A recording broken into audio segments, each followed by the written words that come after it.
जय महाकाली भक्तों, जय माँ शमशान वासिनी आदेश भक्तों। आज मैं महाकाली पूजा के फ़ायदे और सही विधि जो सिर्फ़ एक गुरु के माध्यम से ही पता चलती है, बिना गुरु के ये विधियाँ प्राप्त नहीं होती। यूट्यूब में वैसे तो कई विधियाँ लोगों ने डाली हुई है, लेकिन जो बातें मैं बताऊँगा उन पर ध्यान रखना आपका फ़र्ज़ है। अगर आप इनका ध्यान नहीं रखते तो समझ लीजिए कि आपका सर्वनाश भी हो सकता है उल्टा, क्योंकि महाकाली बहुत बड़ी शक्ति है।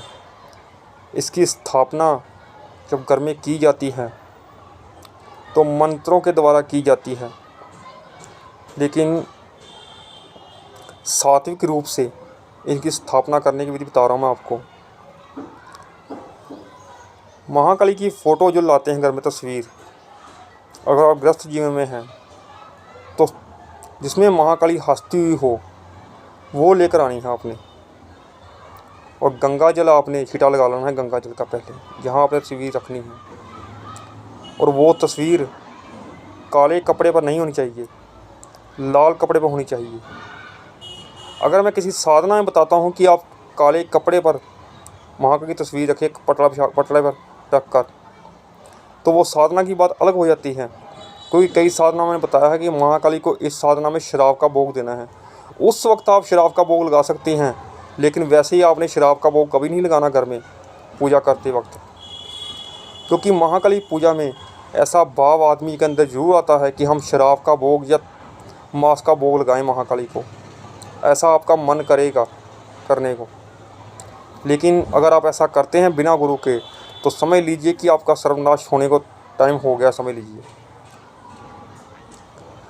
और कई लोगों की मजबूरी होती है, उनके पास कमरा एक होता है जिनमें वो पूजा भी करते हैं, खाना भी उनका वहीं बनता है, सब काम वही होते हैं।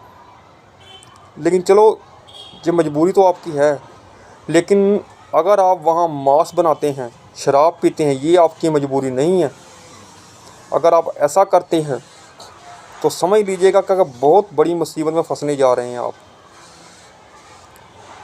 अगर आप शराब का भोग या मांस का भोग लगाते भी हैं बिना गुरु के, तो भी आपके लिए बहुत मुश्किल वाली बात है ये। महाकाली पूजा जब आप शुरू करते हैं तो आपके इर्द गिर्द जितनी भी नेगेटिव ऊर्जा होती है उन सबको बहुत तकलीफ होनी शुरू हो जाती है, और वो आप पर अटैक कर देती है। लेकिन जब आपकी भक्ति वहाँ तक पहुँच जाती है, आपकी ऑरा पावर मजबूत हो जाती है, तो वो नेगेटिव ऊर्जा अपने आप अपना रास्ता बदल देती है, और फिर कोई तांत्रिक आपके ऊपर तंत्र क्रिया भी नहीं कर सकता, और ना ही कोई नेगेटिव ऊर्जा आपके घर में आ सकती है, क्योंकि एक सुरक्षा कवच आपके घर में बन जाता है। और शत्रुओं का नाश भी होता है महाकाली पूजा से, चाहे आपको दिखाई दे ना दे, लेकिन जो भी आपको परेशान करता है, बिना वजह आपको तकलीफ़ देता है, वो बहुत बड़ी मुसीबत में फंस जाता है आदमी। ये बातें चाहे आपको दिखें ना दिखें, लेकिन वो आदमी बहुत परेशान हो जाता है जो आपको परेशान करता है।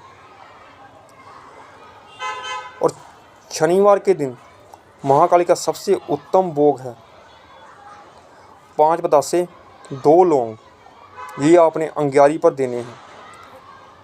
थोड़ा सा पतासा तोड़कर उसमें आपने कपूर पर रख देना, और 2 लौंग अलग से वहाँ रख देने हैं। जो अर्पित करने हैं महाकाली को 2 लौंग, वो आपने वहीं रख देने हैं, उनके पैरों में, उनके चरणों में। और जब महाकाली पूजा की सिद्धि आपके अंदर आती है तो आपको गुस्सा आता है, आपकी काम वासना बढ़ जाती है। इस पर भी आपने कंट्रोल करना होता है। इसलिए महाकाली पूजा में गुरु की ज़रूरत होती है, क्योंकि गुरु होता है वो उस ऊर्जा को कंट्रोल कर लेता है। शराब का भोग जब आप महाकाली को लगाते हैं घर में, तो वो फिर महाकाली नहीं रहती, वो शमशान काली बन जाती है। और शमशान काली के साथ कई शक्तियाँ चलती हैं, वो भी आपके घर में आती हैं फिर, और गुस्सा आपका बहुत ज़्यादा बढ़ जाता है। फिर महाकाली पूजा से इतना गुस्सा नहीं आएगा आपको जितना माता शमशान काली की पूजा से आता है। वो तो आपका माइंड को घुमा डालती है बिल्कुल।